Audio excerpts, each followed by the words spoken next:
Joe had the misfortune of following Ronnie and Kali. I have the misfortune of following Joe's fashions, which are pretty slick. He's looking good.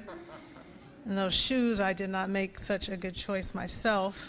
A few thoughts about the press conference that Chief Boone and Commissioner Hardesty spoke at earlier in the week. They spoke so clearly about the pain and rage that spills out from our hearts on watching the violence against our people.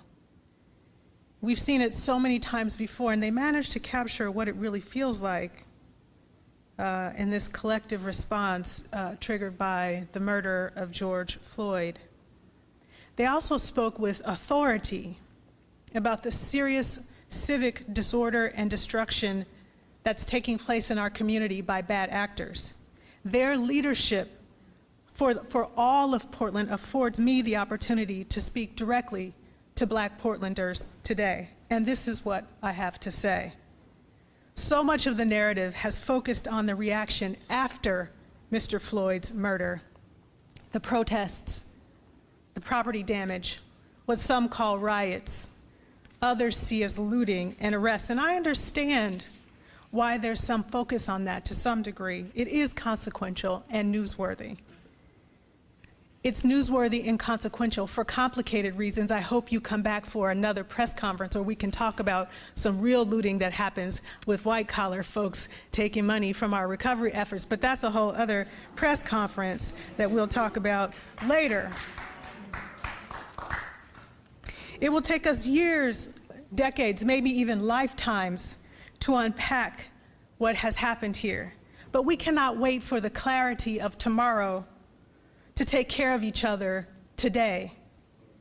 And today, what doesn't sit well with me, what's not sitting well in my heart, is that in the face of staggering, persistent, and inhumane justice, the focus of the public story has been diverted to miscreants and disorder. So this I ask of you, Black Portlanders, let's see this differently. Let's speak of it differently. Because broken windows may be factual, but they are not the whole truth. Likewise, expressions of rage and pain, they may be visible, but they are not our whole truth.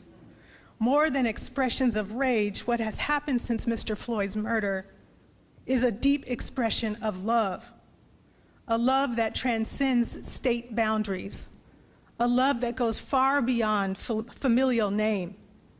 We cry out because we have the courage to open our eyes and our hearts to listen to George Floyd's call for his mother as he was suffocated on a public street in broad daylight. Loving that hard takes courage. His voice is the voice of any of us. It is the voice of all of us. We marched to heal the 9-year-old girl who was a bystander. Her name was Judea Reynolds. She was visiting Minneapolis from Cleveland with her family. She was standing nearby. Loving Judea and healing that terrible experience for her requires that we love each other hard. Her memory is the memory of any of us. It is Joe's memory. It is my memory. It is the memory of all of us. We press on together and march in the streets in cities around the country with steely resolve to tell that young woman, Darnella Frazier, the 17-year-old girl who captured the murder on her cell phone, to tell her that we love her. Loving that hard takes endurance. Hers is the memory and the testimony of any of us. It is the testimony of all of us. So if they ask me what the hell is going on in the streets of Portland, I will not say a broken window, even if it were destroyed by an anarchist, because that is merely a fact. It is not the truth.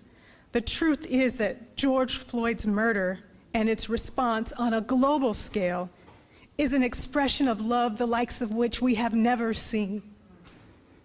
I am in awe of these young people putting their lives and bodies at risk to express something that is important for our collective humanity. So to the Black people, the young black folks in the street, I say, we know you were the generation born into this recorded and broadcasted violence against our people. You were nursed with the news of Trayvon Martin. You came into adulthood with Ahmaud Arbery and Breonna Taylor. And it's not just a national story. You saw it happen here with Quanice Hayes and Terrell Johnson and Aaron Campbell and many, many others. And as I see it, it is almost inconceivable that you have taken our hate and our violence and our failure and our indifference and somehow magically turned it into collective action and love. So in these dark times, young people, when it is so hard for many of us to see the truth, your ability to demand an end to this horrible violence and then transform all of this bad into strength and love has taught us that we do not need to seek the light. We are the light. March toward justice, young people, and the rest of us will follow. Thank you.